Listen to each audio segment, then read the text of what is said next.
जेठ 25 भित्र विद्यार्थीको नतिजा प्रकाशन गर्न ललितपुर महानगरको निर्देशन। रवि लामिछानेलाई फसाउन सिङ्गो सरकार नै लागि पर्यो। अबेर राति जसपाका ठाकुर सहित प्रधानमन्त्री ओली पुगे राष्ट्रपति निवास। कक्षा 10, 12 र ब्याचलरका विद्यार्थी भन्छन् मानसिक तनाव भइरहेछ। निवर्तमान गृहमन्त्री रामबहादुर थापा बदललाई ककसले गर्यो घात। हेर्नुहोस् पुरा लिस्ट सहित। माधव नेपाल प्रधानमन्त्रीको दावेदार। एमालेका 40 भन्दा बढी सांसदको साथ। कोरोनाबाट निस्कियो अर्को एउटा महामारी। ह्वात्तै घट्यो कुखुराको मासुको मूल्य। हेर्नुहोस् कति छ अहिले। यी 25 वर्षीय युवा अधिवक्ताले खाइदिए 7 मन्त्रीको पद। 149 सांसदको हस्ताक्षर सहित प्रधानमन्त्रीमा देउबाको दावी। सांसद विघटन निन्द्रमा पनि गलत लागेको छैन प्रधानमन्त्री ओली। दर्शकबिन नमस्कार। सदाझै आज पनि हामी देश तथा विदेशका ठूला अनि निकै महत्त्वपूर्ण खबरहरू लिएर आएका छौँ। हाम्रो मेहनतको लागि एउटा सानो लाइक र च्यानललाई सब्स्क्राइब गर्न नबिर्सिनुहोला। हरेक समाचारहरू एकदमै महत्त्वपूर्ण छन्, त्यसैले भिडियोलाई ध्यान दिएर अन्तिमसम्म हेर्नुहोला।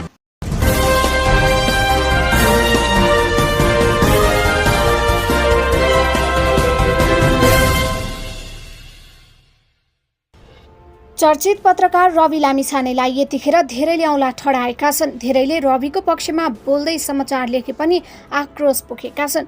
उनी सम्मिलित भई सेवा गरिरहेको जनमैत्री अस्पतालमा एकजना बिरामीको उपचार शुल्क 1 लाख बढी पैसा मागेपछि समाचार बाहिरिएको हो। रविले महिना दिन अगाडि नै फेसबुक मार्फत जनमैत्री अस्पतालले निःशुल्क उपचार गर्ने बताएका थिए। उनले गरिब दिनदुखीहरूले 1 पैसा पनि खर्च गर्न नपर्ने बताएका थिए। यो समाचार बाहिरिएपछि रविले बिरामीको परिवारलाई पुरै रकम फिर्ता गरेका छन् भने रविले दिएको रकम फेरि परिवारको सदस्यले फिर्ता गरेका छन्। यो सबै भइसकेपछि रवि लामिछानेले सबै दर्शक तथा शुभचिन्तकहरूलाई यस्तो भनेका छन्। जनमैत्री अस्पतालमा कुनै पनि विपन्नले पैसा तिर्नु पर्दैन। जुन बिरामीको बिलको कुरा आयो उहाँहरूको समाचार आएपछि हामीले तुरुन्तै खोजबिन गर्यौं। विपन्नका लागि राखिएको एउटा नेत सामान्य फारम नभरी अनुहार हेरेर छुट्याउन निकै गाह्रो हुन्छ। खै कुन्नी पत्रकार सञ्चालन गर्न न्युज पोर्टल रिपोर्टर्स नेपालको न्युज आए लगत्तै अस्पताललाई यो विपन्न परिवारको पैसा किन लिएको तुरुन्तै फिर्ता गर्नुहोस् भने र अस्पतालले तुरुन्तै बोलाएर पैसा फिर्ता गर्यो। त्यसपछि पो थाहा भयो उहाँहरू उपचार गराउन नसक्ने अवस्थाको विपन्न परिवारको हुनुहुने रहेछ। बरु अरूलाई परे पनि सहयोग गर्दै आएको र अझै परे सहयोग गर्ने मनकारी हुनुहुँदो रहेछ। अस्पतालले फिर्ता दिएको पैसा लिएपछि यो पैसा अरू विपन्नलाई दिनुहोला भनेर मलाई मृतक रामचन्द्र श्रेष्ठका आफन्त राजु श्रेष्ठले कल गर्नुभयो। म पनि दौडिँदै गएँ। यति असल मानिस यो समाजमा कमै हुन्छन्। उल्टै आफन्तको सम्झनामा त्यो पैसा र अझै आवश्यक परे म छु भन्ने मान्छे प्रति नमन गर्दछु। मृतकप्रति श्रद्धाञ्जली परिवारजनमा गहिरो संवेदना प्रकट गर्दछु। साथै यो बाचा गर्दछु अस्पतालले बदमासी गरेको रहेछ भने सबैभन्दा पहिला म त्यस विरुद्ध उभिनेछु। पैसा तिर्न सक्नेले पनि यहाँ सरकारले तोके भन्दा पनि कम तिरे पुग्छ। अस्पतालहरूका अनुसार सामान्यतः कोभिडका बिरामीको उपचारमा 40,000 देखि 2 लाखसम्म लाग्दो रहेछ। बिरामीको कन्डिसन, रोगको अवस्था, बिरामीले कस्तो सेवा कति दिन लिए त्यो नहेरी भन्न नसकिने रहेछ। जोस् यो अस्पतालमा हाम्रो काम भनेको विपन्नलाई सित्तैमा उपचार गराउने र आवश्यक अक्सिजनको जोह गर्ने नै हो।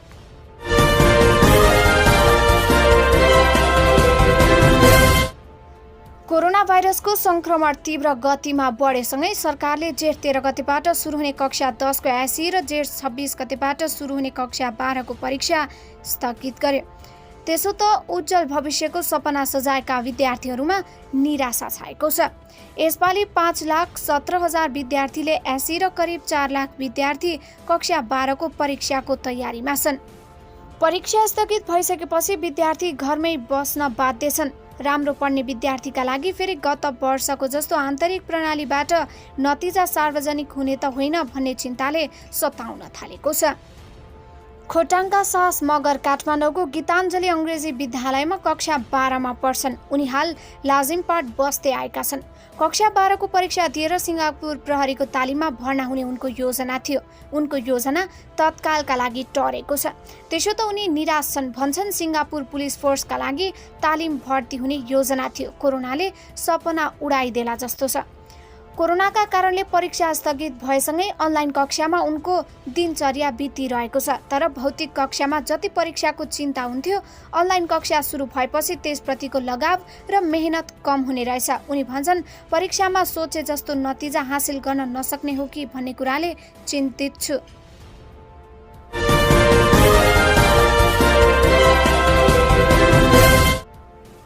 कोरोना महामारीका बेला देखिएको ब्ल्याक फंगस अब भारतको केन्द्र सरकारका लागि ठूलो चिन्ता बनेको छ। केन्द्र सरकारले सबै राज्यलाई पत्र लेखेर ब्ल्याक फंगसका लागि अलर्ट गरेको छ। साथै सबै राज्य सरकारलाई यसलाई महामारी एक्ट अनुरूप नोभेल डिजिज घोषित गर्न भनेको छ। अर्थात् राज्यलाई ब्ल्याक फंगसको केस, मृत्यु उपचार र औषधिको हिसाब राख्नुपर्नेछ। राजस्थान, हरियाणा, तेलंगाना र तमिलनाडुले यो ब्ल्याक फंगसको पहिले नै महामारी घोषित गरिसकेका छन्। दिल्लीमा पनि यसका बिरामीका लागि भिन्न सेन्टर्स बनाइँदैछ। स्वास्थ्य मन्त्रालयको जोइन्ट सेक्रेटरी लव अग्रवालले राज्यसँग भनेका छन्, ब्ल्याक फंगस संक्रमणका केस अत्याधिक बढिरहेको छ र यसका कारण कोभिड बिरामीको मृत्युको संख्या पनि बढिरहेको छ। हाम्रो अगाडि यो नयाँ चुनौती हो। थुप्रै राज्यका कोरोना बिरामीका क्युर माइक्रोसिस नामको फंगल इन्फेक्सन देखिएको छ। यो विशेष गरी ती बिरामीमा देखिएको छ जसलाई स्टेरोइड थेरापी दिएको छ र जसको सुगर स्तर अनियन्त्रित छ।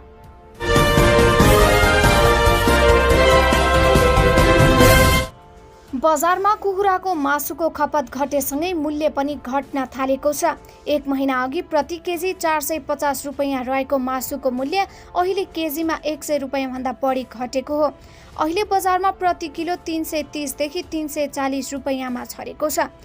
कोरोना भाइरसको संक्रमण बढ्दै गएपछि गरिएको निषेधाज्ञासँगै बजारमा मासुको खपत घट्दै गएको हो। खपत घटेसँगै मूल्य पनि घटेको छ। राष्ट्रिय कुखुरा बिक्री व्यवसायी सङ्घ नेपालका अध्यक्ष जङ्गबहादुर विशीले निषेधाज्ञासँगै बजारमा कुखुराको मासुको मूल्य घटेर 340 रुपैयाँमा छरेको बताए। कोरोना संक्रमण बढ्दै गएपछि मासुको खपत घटेपछि मूल्य पनि घट्दै गएको उनको भनाइ छ। कोभिडका कारणले होटल रेस्टुरेन्ट बन्द भएको र उपभोग नै कम हुन थालेपछि मासुको खपत घट्दै गएको हो। सङ्घका अनुसार सामान्य अवस्थामा दैनिक 3 लाखदेखि 3.5 लाख किलो मासु खपत हुने उपत्यकामा हाल 80 देखि 90 हजार किलो मात्रै खपत भइरहेको छ।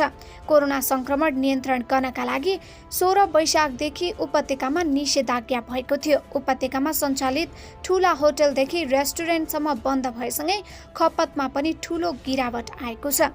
मासु पसल बिहान 10 बजेसम्म मात्र खुला हुने भएकाले पनि खपत घट्दै गएको व्यवसायीको भनाइ छ।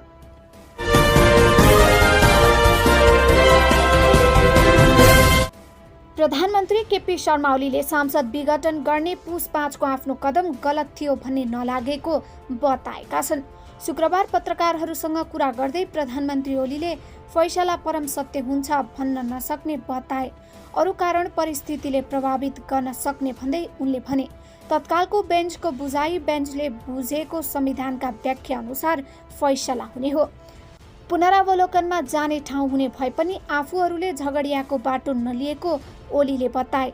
मलाई आफूले गरेको काम एक्लै बस्दा मात्रै होइन, निन्द्रामा पनि गलत लागेको छैन।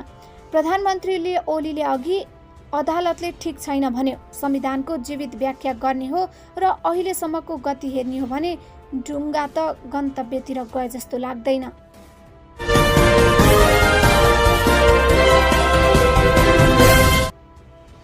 सर्वोच्च अदालतले वर्तमान सरकारमा रहेका 7 मन्त्रीलाई निरन्तरता दिनु असंवैधानिक भएको ठहर गरेको छ।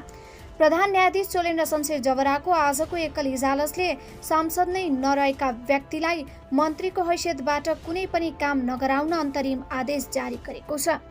गत वैशाख 30 गते तेस्रो पटक प्रधानमन्त्री नियुक्त भएपछि प्रधानमन्त्री ओली नेतृत्वका सरकारमा रहेका तर सांसद नरहेका रामबहादुर थापा, टोपबहादुर रायमाझी, लेखराज भट्ट, गौरीशङ्कर चौधरी, प्रभु शाह, मणिचन्द्र थापा र दावा तामाङको मन्त्री पद असंवैधानिक भएको ठहर भएको छ। अधिवक्ता विराज थापाले दायर गरेको रिटमाथि बिहिबार सुनवाई गर्दै प्रधान न्यायाधीश चोलेन्द्र शमशेर जबराले 7 मन्त्रीलाई काम नगराउन अन्तरिम आदेश दिएका हुन्। आदेशमा भनिएको छ, नेपालको संविधानको धारा 78 को उपधारा 1, 2, 3 को व्यवस्था संविधानको मूल मर्म र भावनाको विपरीत भएको देखिँदा त्यो निवेदनको अन्तिम टुङ्गो नलागेसम्म यसरी प्रत्यार्थीहरूलाई मन्त्री बनाउन सिफारिस गरी नियुक्ति गरिएको र शपथ ग्रहण लगायतका कार्यहरू संविधान अनुकूल नरहेको मन्त्रीको हैसियतमा कुनै पनि काम कारबाही गर्न नदिनु।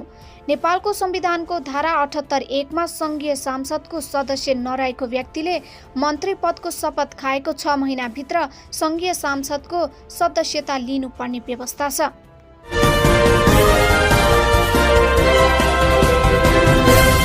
नेकपा एमालेको स्थायी कमिटी बैठकको प्रेस विज्ञप्तिले निवर्तमान गृहमन्त्री रामबहादुर थापा बदललाई घात भएको सङ्केत मिल्छ। एमाले प्रवक्ता प्रदीप ग्यावालीले बागमती प्रदेशमा सम्पन्न राष्ट्रिय सभा सदस्यको उपनिर्वाचन पार्टीको निर्देशन विपरीत आधिकारिक उम्मेद्वार विरुद्ध मतदान भएको र त्यसलाई गम्भीरताका साथ लिएको निर्णयबारे उल्लेख गरिएको छ। बागमती प्रदेशमा एमालेका मतदाताले बादल विरुद्ध खिमलाल देवकोटा विरुद्ध मतदान गरेको हो भने बादलको जित्ने सम्भावना कमजोर हुन्छ। यसअघि नै माधव नेपाल समूहले बादललाई साथ नदिने स्पष्ट जवाफ दिइसकेका थिए। बादललाई घात ओरी पक्षबाट पनि भएको हुन सक्ने विषय अहिले चर्चामा आएको छ। उनलाई एमाले भित्र अगाडि बढ्न नदिने एउटा तबका सक्रिय रहेको र घात गरेको हुन सक्ने बारे बादल समूहभित्र चर्चा चलेको छ। हुन पनि आजै सर्वोच्च अदालतले आदेश दिएको अनुसार उनीसहित 7 पूर्व माओवादी नेताको मन्त्री पद स्वत गयो। यो घटनाले बादल समूह गम्भीर भएको बुझिएको छ।